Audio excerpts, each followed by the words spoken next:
जब मैं रणपंगली गया आज सुबह, हेलीकॉप्टर टेक ऑफ नहीं कर पाया तो मैं बाई रोड गया। वहां का दृश्य देखकर मैं दंग रह गया।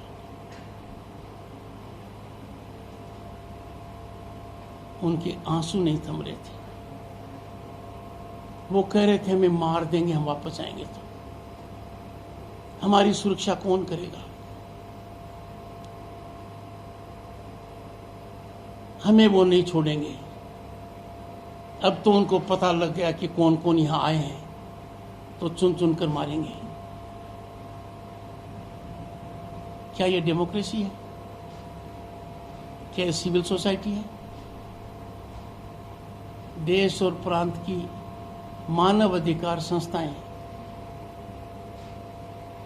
जो अखबारों की सुर्खियां लूटने में कसर बाकी नहीं रखती हैं, कहां है वो? उनके कान पर चूक क्यों नहीं रेंग रही है?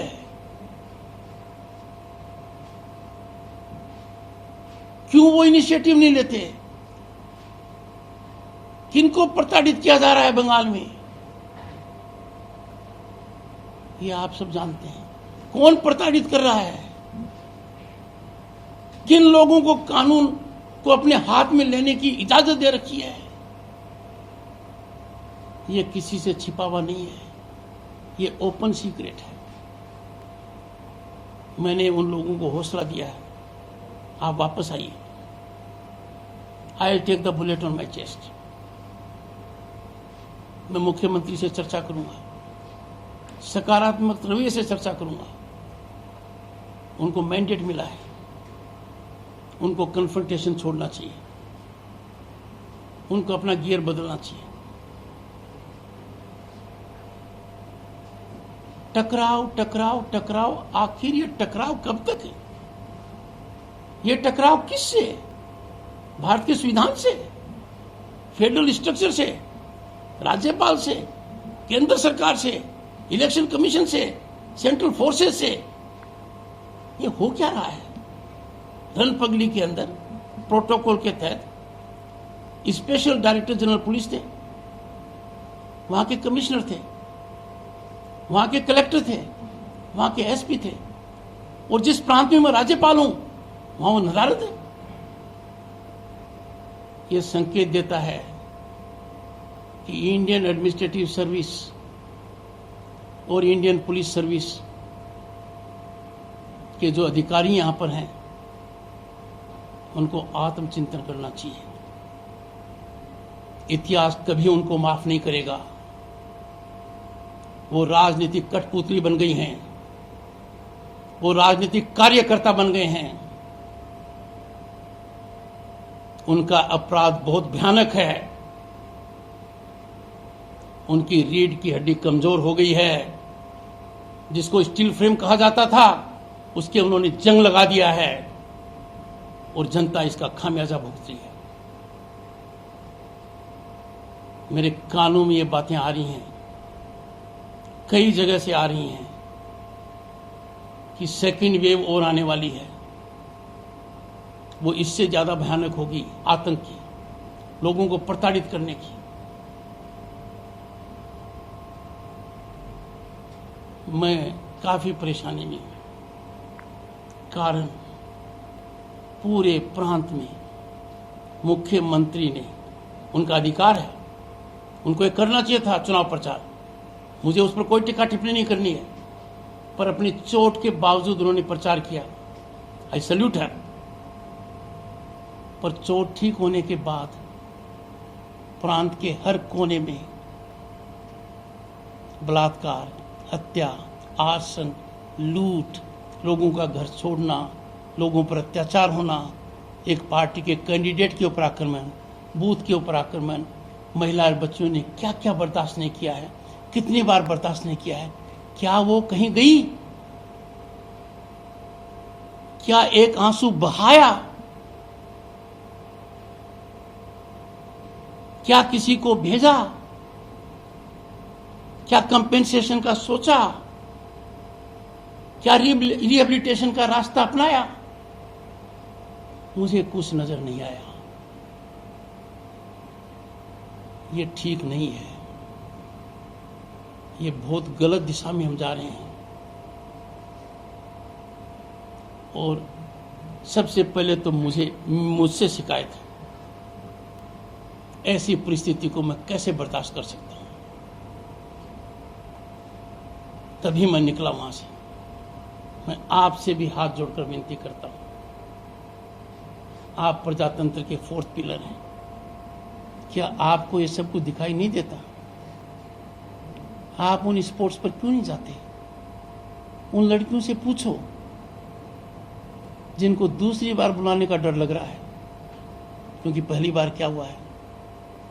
उनसे पूछो जिनका घर कैसे उजड़ा है, मैं देख रहा हूं। उनकी अर्थव्यवस्था को बर्बाद किया है। कोई व्यापार कर रहा था, सब कुछ तोड़ा है। लाखों की बर्बादी की है एक एक घर में। उनका गैस चूल्हा ले गए हैं, खाने का सामान ले गए हैं, और यहां तक हालात कर दिए हैं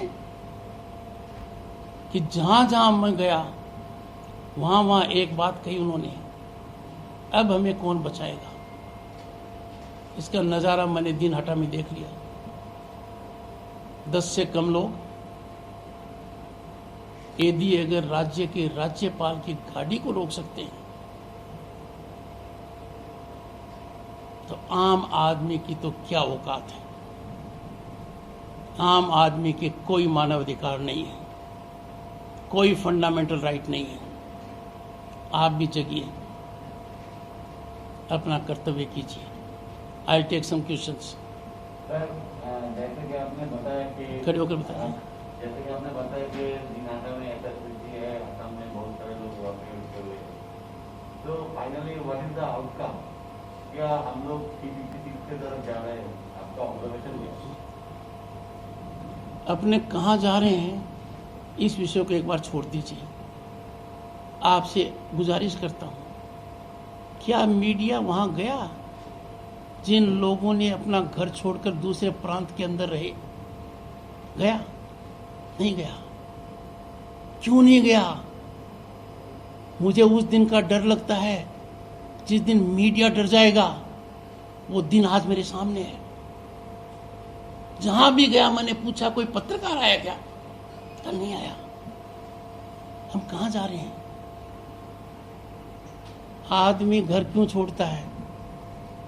पश्चिम बंगाल में आज के दिन हजारों लोग अपना घर छोड़कर पश्चिम बंगाल में दूसरे का शरण ले रखी है, कुछ दूसरे प्रांत में गए। वो तब छोड़ता है जब वो इस कंक्लूजन पर पहुंचता है, मैं यहां जिंदा नहीं रह सकता। ये कंक्लूजन पर पूछता है कि प्रशासन मेरी जिंदगी नहीं बचाएगा, व्यवस्था मेरी मदद नहीं करेगी, तो जान बचाने के लिए वो भगता है। और जान बचाने के लिए दूसरे प्रांत में शरण ले, इससे ज्यादा शर्म की बात सरकार के लिए और मेरे लिए कुछ नहीं हो सकती। मैं मेरा सर झुकाता हूं इस बात को लेकर कि मैं प्रथम सेवक हूं, पर आप भी मेरे साथ दोषी हैं।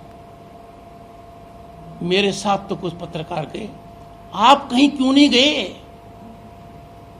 कौन सा ऐसा डर है जो आपको रोक रखा है? हमने देश में देखा है, एक प्रांत से जब कुछ लोग प्राण छोड़कर गए, आज तक हमारे दिल पर वो चोट है। मैं नहीं चाहता ऐसी पुनरावृत्ति पश्चिम बंगाल में हो, तब मैंने वो निर्णय किया है। वहां बहुत आसान था उस हालात को कंट्रोल करना सरकार के लिए। Compensation, rehabilitation and area domination करते, कुछ नहीं किया। सरकार ने कुछ नहीं किया, आपने भी कुछ नहीं किया। एक एक का इंटरव्यू लेते ना तो आपको पता लगता कि क्या हो रहा है। घर में मौत हो गई, उसमें भी उन्होंने क्या खिलवाड़ किया। 2-2 बच्चियों के बाप के पांव काट दिए गए, घर में जानवरों को नहीं बख्शा गया। मैं भावनाओं को उत्तेजित नहीं करना चाहता, काटा गया।